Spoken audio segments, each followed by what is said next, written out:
It's time for Game Night. A look at all of the high school football games set for this weekend across the central Susquehanna Valley. Hello and welcome to week 3 of our Game Night High School Football Podcast. I'm Daily M Sports Editor Kurt Ritzman, and I'm joined by our football writer Todd Hummel. I feel like we shouldn't edit out that short 30-second pause before we start and just leave it in there. Just be like those uncomfortable times on TV where they forget to do the cameras, they're just staring. That would be something for our viewers. 2 weeks in, and we're taping this. Oh, it's finally September. Yeah. 2 weeks in August. What stuck out to you so far this year? Well, I thought we were going to start with a trivia question. Well, who are our 3 undefeated teams currently left after 2 weeks? And obviously one is Southern Columbia, and I don't think anybody's surprised by that. But I think the other 2 would surprise some people, and that is Warrior Run and Mifflinburg. And Warrior Run gets Danville this week, and Mifflinburg gets Milton. So, I think, barring anything strange, Mifflinburg's at least going to be 3-0. And sure. that Warrior Run and Danville's become much more intriguing, as we'll get into later. And the other part that stuck out last week, Southern Columbia is pretty darn good. Mount Carmel went into that game thinking they had a shot, and Southern Columbia quickly made sure that they did not think they had that shot anymore. It was 14-0 about 7 minutes into the game. Jersey Shore's pretty darn good. I went up there to see them play Selinsgrove, and I expected a closer game, and Selinsgrove had 1 first down, and that didn't happen until the fourth quarter. Really struggled the whole game with the front line of the Jersey Shore on both sides of the ball. Couldn't get much penetration. Jersey Shore ran almost 40 more plays than they did, and really dominated up front. I think for the rest of the week last week, there was a lot of blowouts. Mm-hmm. A little surprised that Shamokin went down to North Schuylkill and struggled so badly. That ended up being 56-6. And I think, I was a little surprised that Schick struggled so much offensively with the way they had played originally against Danville. But, it looks like their defense is real good. So that's something to keep an eye on. And you look at that Midwest score, and it was 50-19 at the end, but I think it was pretty impressive by them to be into that game until the end of the second half, and to, they answered Blue Mountain a couple times in that first half and were only down 21-19. Second half got away from them, obviously, but, that might be, other than Jim Thorpe, maybe the best team the Midwest plays in the regular season. So, sure. That's got to be pretty exciting for them. Yeah, I think we only had one game of the 12 or so last week that was decided by 1 score, and only another 1 or 2 that were within 2 scores even. So Loyalstock and Danville was the only one decided by 1 score. Yeah, and Line Mountain won by 2 touchdowns, but I can't. Nothing. They were up big early. Sure, but that was 3 touchdowns in the last minute and a half or last 2 minutes of that Danville game. It went back and forth. That sounded like it was fun to watch, unless you were one of the coaches. Sure. Or a Danville fan at the end with the 4-point loss. Well, that too. Good point. So let's talk about Danville. 1-1.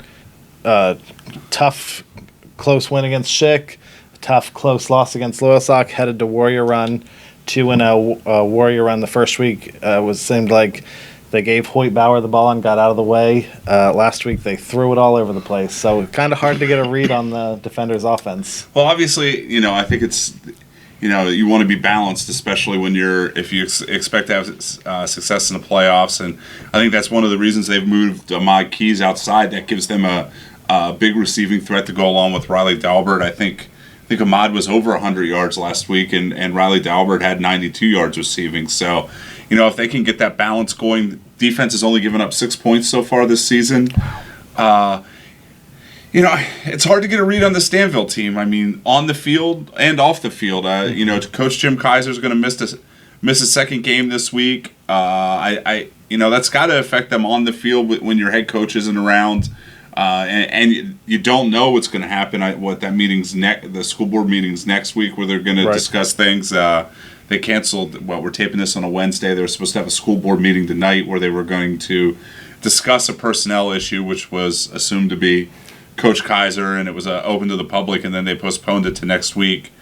I really think with the off-the-field stuff, Danville's probably ripe for the pickings. It's going to be interesting to see if Warrior Run can get to 3-0. This is obviously their toughest test, and this defense is going to have to stop that Danville running game, and I think that's where it goes. Ahmad Keys is going to be a tough matchup on the outside, and Carson Persing, the younger brother of Ian and Peyton, really bounced or came to the forefront last week. I think he had over 100 yards.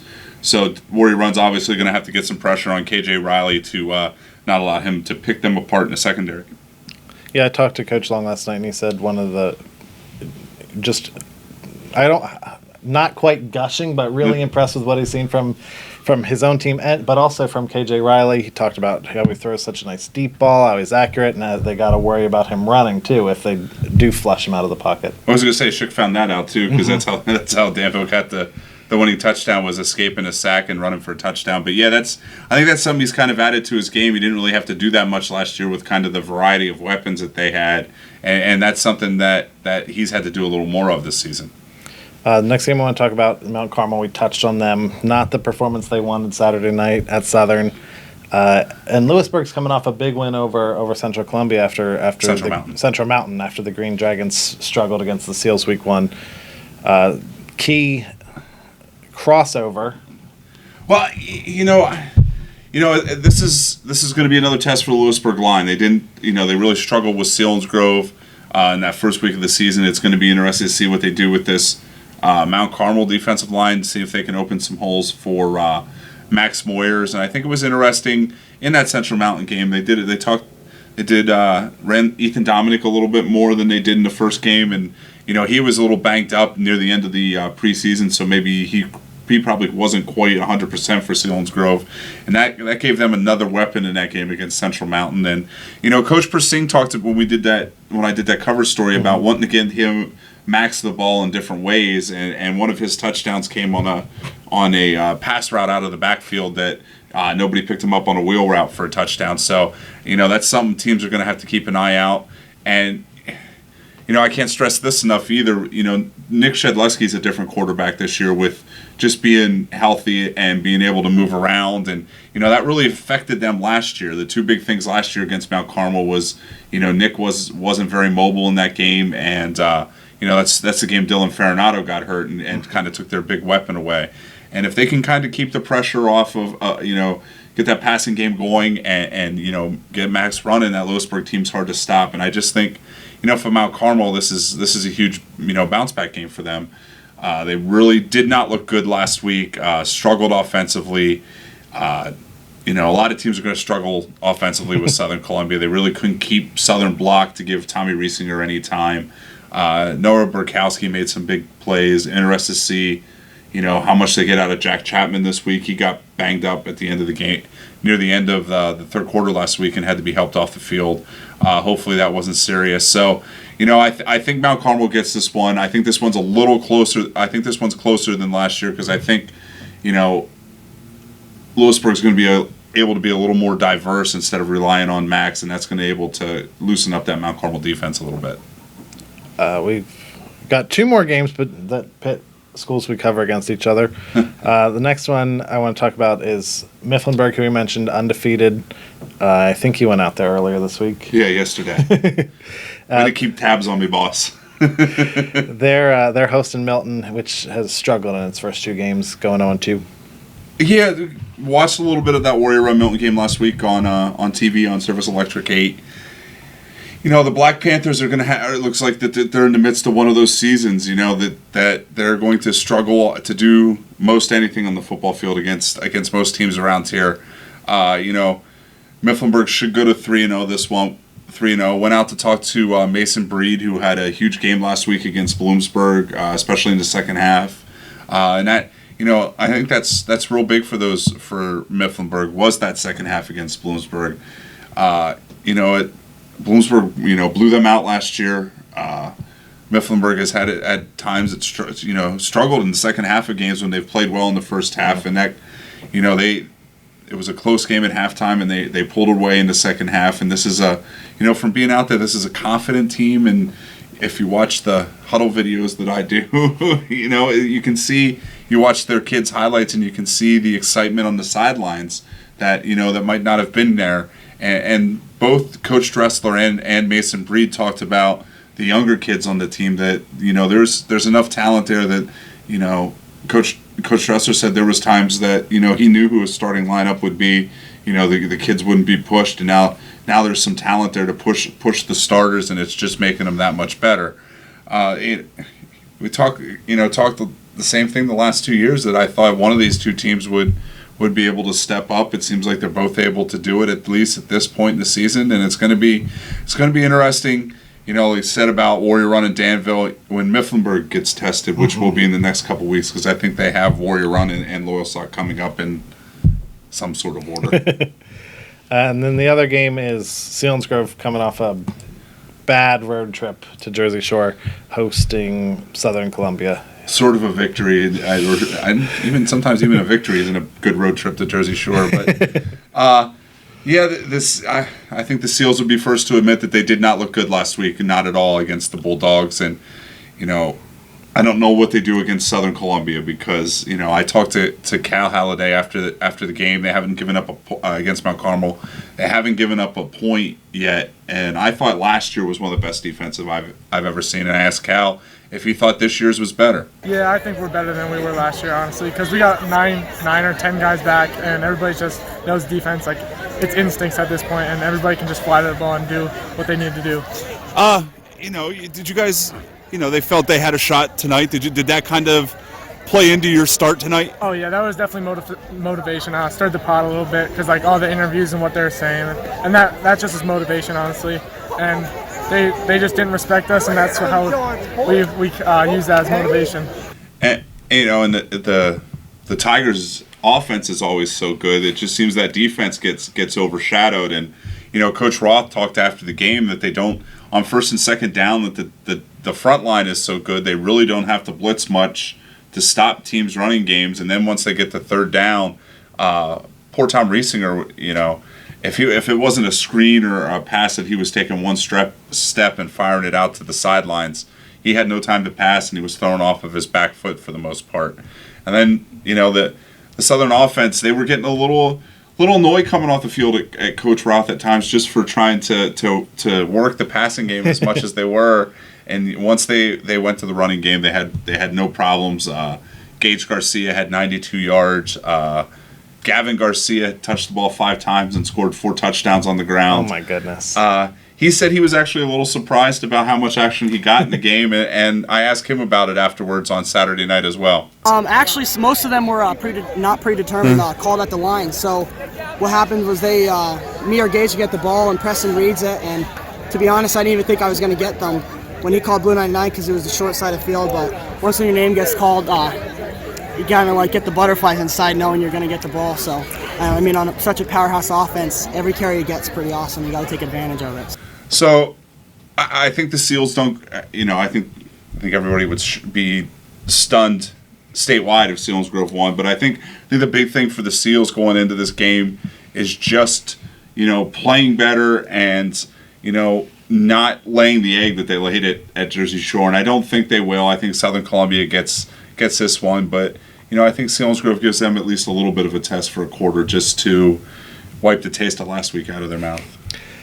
Southern Columbia is coming off 2 undefeated state titles. To start this year, they've outscored, right? It's 84-0, I believe. 84-0 against a team that people seem to think is going to win a state title in South Carolina, and a team that we think is probably going to lose to Southern again in the district final. It's probably, how good are these Tigers? Really good. They've had some real good teams over the years. I think it's too early to say that this is a better team than last year. Okay. Just because, Preston Zachman's that passing game is gonna have to improve to be as good as it was last year. It's the second week of the season already, and it's an offensive line with, replacing 3 3-year starters. It's done pretty well so far, but they scored 850 points last year, so there's a long way to go to proving that. Sure. But I think the way they're playing, it's going to be tough for yeah, I'd be surprised if that first team defense gives up more than 3 touchdowns all season. We'll see how the matchups go in the state playoffs, but that's a tough crew to score against. We talked about Danville starting off with 2 close games, a win over Schick and a loss to Loyal Sock. Those 2 teams are going to play each other Friday night. Loyal Sock 1-1 at Schick 0-2. Schick really struggled offensively against Central Columbia this past Friday. And, that's going to be the big thing for the Braves, and their game plan's pretty obvious. They want to control the ball and keep your offense off the field, and use that defensive strength to win football games. And I think this is a good matchup for them, because I think what Loyal Sock wants to do. I think the only advantage maybe the offense has over that Schick defense is obviously Reese Watkins has been a heck of a weapon for him through the first 2 games. He's topped 100 yards in both games receiving.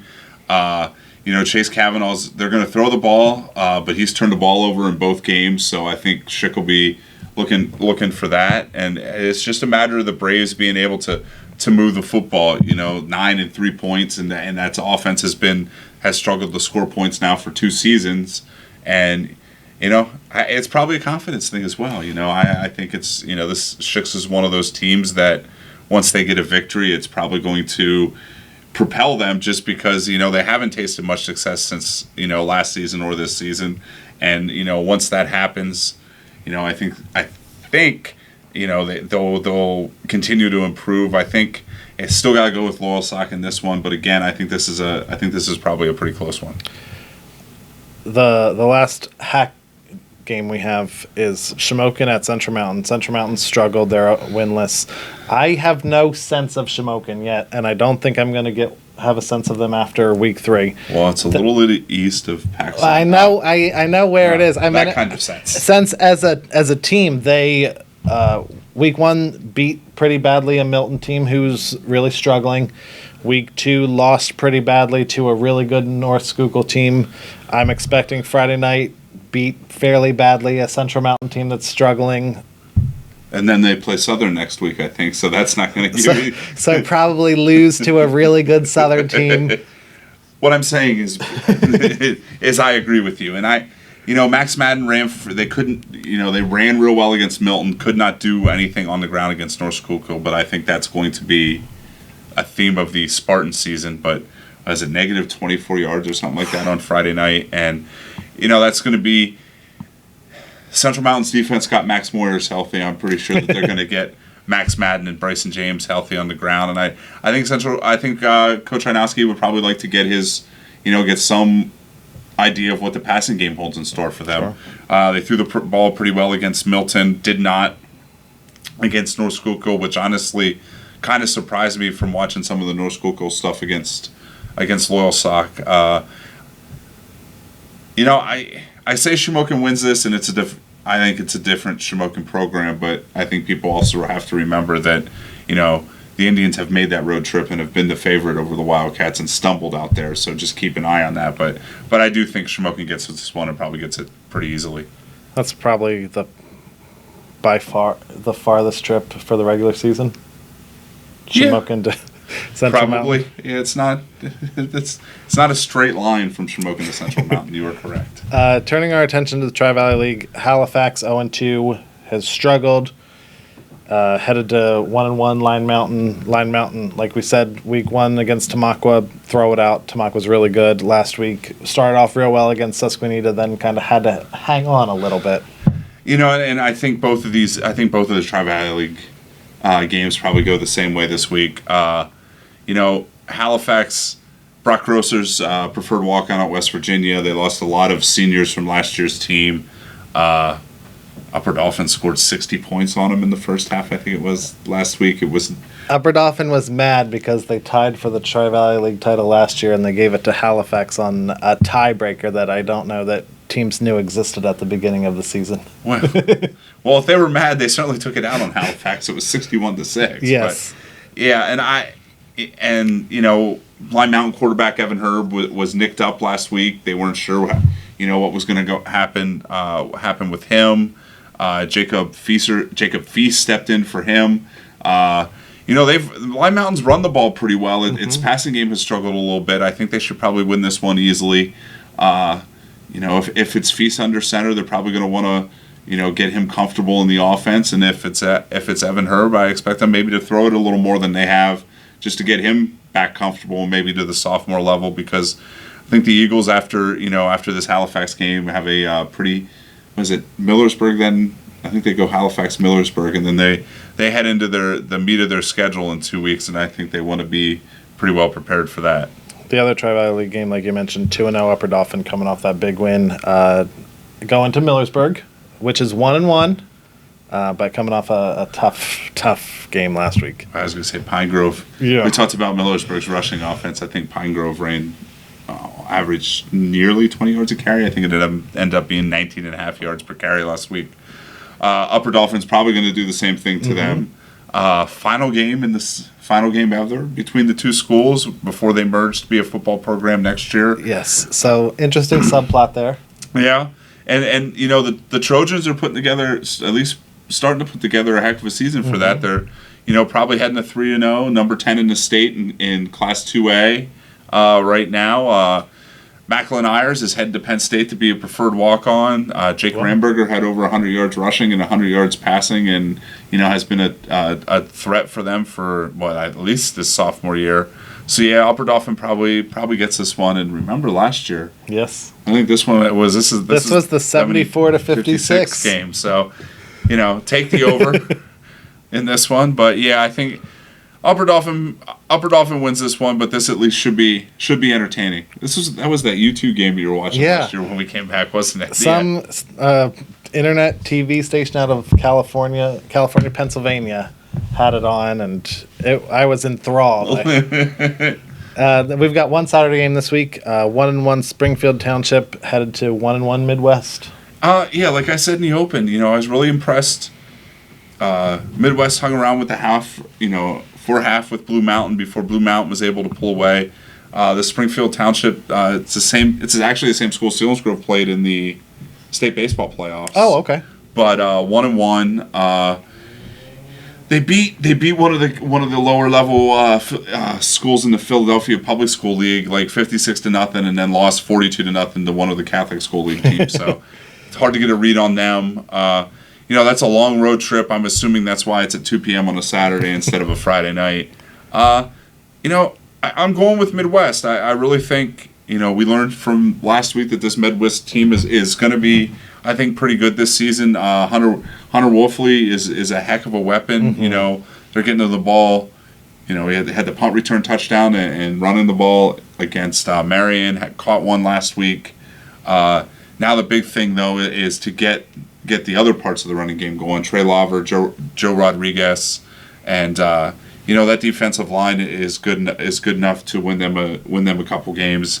I think Midwest gets this one, and I think I decided I was going out for that one. Yeah. So I haven't been out. Honestly, I haven't been out to West Snyder Stadium. I'm kind of interesting. I don't think I've seen a game there since like East Juniata in Millersburg like 10 years ago. Wow. Yeah, it'll be fun. So we got a lot of good stuff coming up for you guys this week. Friday is our game night with Todd's cover story on Mason Breed, his picks and column, plus previews of the other games. Then Saturday we'll have full coverage of our 8 Friday night games. Sunday, Todd will have... It's the lightest schedule of the year, isn't it? It's pretty light. Sunday, Todd will have Midwest game coverage. Then Monday we'll have the high school football notebook, and we'll see you guys next week for week 4 of the podcast. Thanks for watching. See ya.